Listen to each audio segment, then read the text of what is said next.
اب کیا اظہار غم، کیسا ملال و افسوس، خاندان کے بزرگ ایک ایک کر کے اٹھتے گئے۔ کبھی تو مجھے یوں محسوس ہوا کہ جیسے سر پہ تنی چھت میں چھید ہو جائے اور ہر موسم کی تمازت و شدت زندگی کو چیر ڈال رہی ہو۔ خالد بھائی میرے میاں کے قریبی عزیزوں اور بزرگوں میں سے ایک تھے۔ ایک رکھ رکھاؤ اور وفاداری ان کے مزاج میں تھی۔ جب تک ان کی ٹانگوں میں دم اور ہمت تھی، وہ مہینے میں ایک چکر تو ضرور لگا لیتے۔ پہلے وہ ہمارے گھر میں موجود اپنے بزرگوں کو سلام کرنے آتے تھے، پھر ان بزرگوں کے بعد وہ اپنے خاندان کی کشش میں دوڑتے آتے۔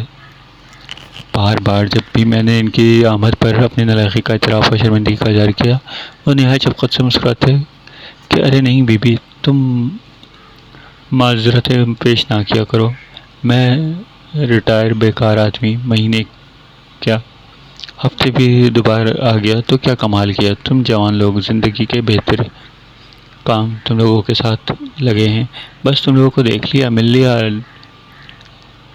ٹک دل شادکی والی بات ہے۔ کھانا وہ کبھی نہیں کھاتے تھے، بس ایک کپ بہت میٹھی چائے ضرور پیتے، اور بس عید بقرعید صبح نماز کے بعد ہمیشہ آتے، اور جب خود تنہا بس میں آنے کی ہمت نہ رہی تو بڑے بیٹے کے ساتھ آتا ذرا دیر پہلے دل بہلانے، سب کا حال احوال پوچھ کر دعائیں دے کر چلے جاتے۔ وقت کروٹ بدلتا ہے تو ترجیحات کی کشش ہر ایک کو مختلف سمتوں میں گھسیٹ لیتی ہے، لیکن خالد بھائی کے بیٹے کی سعادت مندی تھی کہ وہ عید کی صبح ضرور باپ کو لے کر آتا، اور ہر دو ماہ بعد جب وہ آنا چاہتے تو انہیں گھنٹے 2 گھنٹے کے لیے چھوڑ جاتا۔ اس مرتبہ عید کے روز وہ دوپہر ڈھلے مجھے یاد آیا کہ ارے آج خالد بھائی نہیں آئے، ارے ہاں یار خالد بھائی نہیں آئے، باری سب کو یاد آنے لگا، یار کہیں وہ بیمار تو نہیں ہو گئے۔ ہم میں سے کسی سے نے ریموٹ ہاتھ میں لینے لیے نظریں ٹی وی اور اسکرین پر جمانے اور تشویش کا اظہار کیا۔ ایشوریہ رائے اپنے برہنہ بازوؤں اور شانوں پر 4 گز کا تھان لہرا رہی تھی۔ چلے بھی آؤ کہ گلشن کا کاروبار چلے، میز سے برتن اٹھاتے ہوئے بابو کنگنا بول رہا ہے، چلیں گے یار کسی دن خالد بھائی کو دیکھنے، شاید ہم میں سے کسی نے نیک ارادہ باندھا تھا۔ ہاں یار جانا تو چاہیے، ہاں ہر مرتبہ وہی آتے ہیں۔ عید منانے کے لیے ایک جگہ جمع ہونے والے سب بھائیوں بہنوں ان کی اولادوں سے کمرہ کھچا کھچ بھرا ہوا تھا۔ کس نے کس سے کیا کہا تیز ہوا کے شور میں مجھے سنا ہی نہیں دیا گیا۔ تیز ہوا کے شور میں کال بیل بجی، مہمان تھے اور پھر کبھی مہمان آ جاتے، کبھی ہم کہیں مہمان بن جاتے۔ وقت ریشمی کپڑے کی مانند پھسلتا جا رہا تھا۔ خالد بھائی کا جب بھی ذکر نکلتا خیال آتا سب کو ہی ان کی خیر و عافیت کی فکر تو ستاتی، اور ساتھ ساتھ ان کے گھر میں موجود کچھ لوگوں کے مفہوم سے اختلافات کی جڑیں اور اکثر تلاشی، مگر خصوص باتوں واقعات کا ایسا جہاڑ جنگل تھا کہ جڑیں ملتی ہی نہیں تھیں۔ اور بالآخر ہاں یار جانا تو چاہیے کسی دن خالد بھائی، ان کی محبتیں اور بات یہاں آ کر ختم ہو جاتی ہے۔ ایک دن میں نے فون کیا تو ان کی بہو سے معلوم ہوا کہ اب وہ بالکل بستر سے نہیں اٹھ سکتے اور بستر کے اوپر رہ گئے ہیں، اکثر اپنے بچوں کو ہی نہیں پہچان پاتے۔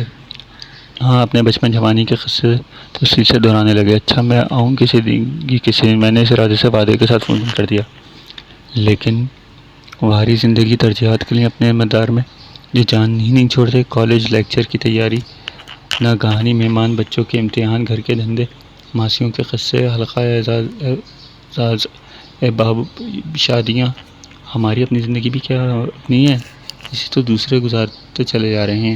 سچ پوچھے تو شادیوں میں میتوں کی ملاقاتیں غنیمت ہیں، ایک دوسرے کی صورتیں تو پہچان لیتے ہیں، ورنہ تو۔ اور لیجیے آج ایک اور میت کے گھر سے بلاوا آ گیا۔ کاش اے کاش، ہاں اب اس کاش کے علاوہ اور کون سا لفظ ہے جو ہمارے جذبات کا اظہار کر پائے۔ فون کتنی بڑی نعمت ہے، پل بھر میں ہی خالد بھائی کے کوچ کی خبر پھیل گئی۔ ان للہ، اوہ کون سے بیٹے کے گھر ہیں، نماز جنازہ کب ہوگی، پوچھتے رہو۔ اب زندگی کے کیسے کیسے اہم لمحے ہم پوچھ تاچھ اور ارادے کرنے میں ہی نکال دیتے ہیں۔ ہم وہاں پہنچے تو مرد ٹوپیاں سروں پر اور عورتیں منہ پر چادریں رکھے افسردگی کی اوڑھے کھڑی تھیں۔ بہو زاروں قطار ہو رہی تھی۔ سچے خدمت کی محبت بھی ایک جگہ ہے۔ بڑا بیٹا اپنے 8 سالہ بیٹے کے ساتھ کھڑا اپنے آنسو پوچھ رہا تھا۔ ان کی بیماری کی باتیں، تیمارداری کی باتیں اور پھر باتوں کے علاوہ اور رہ بھی کیا جاتا ہے۔ میں اپنے اہل خانہ کی بھیگی آنکھیں دیکھ کر پانی میں بھیگی اٹھی ہوئی لکڑی سی بن گئی۔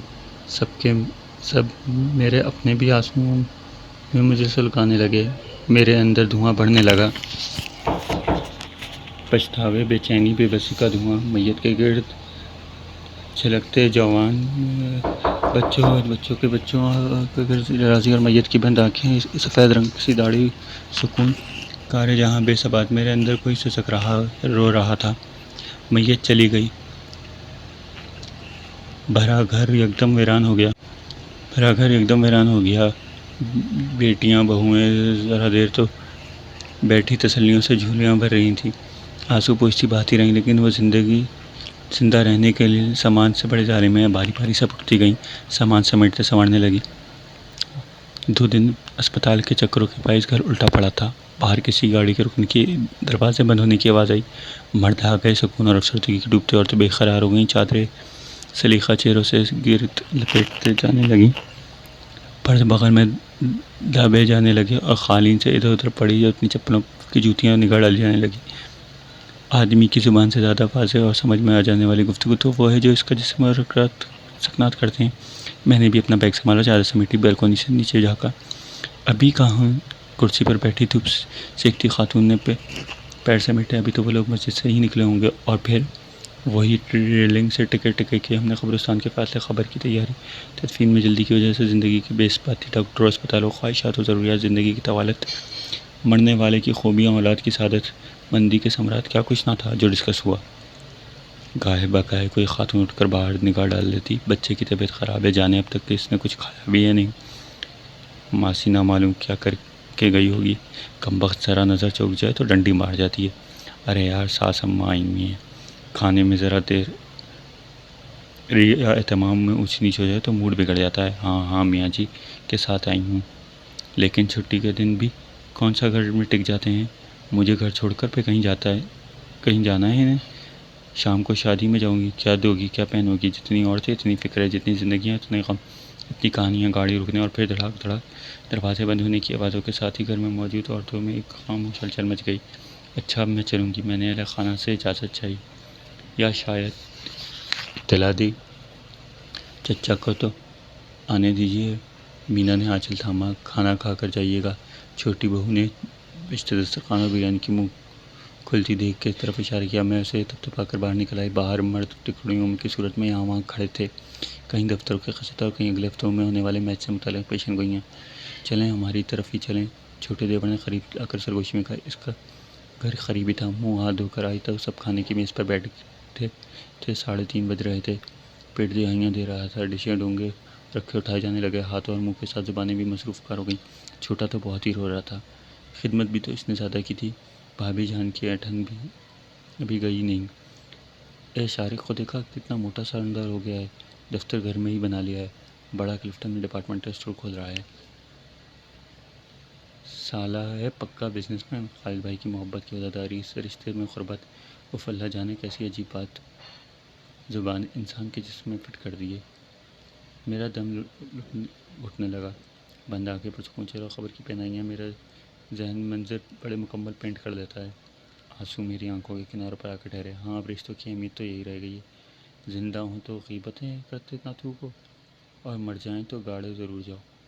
پھر کھانے پہ کی میز پر بیٹھ کر نیکیاں گنو۔ ٹھنڈے پانی کا ایک لمبا گھونٹ لے کر میں نے اپنے پر جبر کا بند باندھا۔ چنگلی کے پوری آنکھوں سے کناروں سے جھٹکی اور میٹھے کا پیالہ اپنی جانب کھسکا کر پلیٹ میں چمچ بھر کر ڈالتے ہوئے سوچا، نیلما میٹھا بہت زبردست بناتی ہے، لیکن ہے ایسی بد فطرت کہ کبھی جو کوئی ترکیب مکمل یا درست بتاتی ہو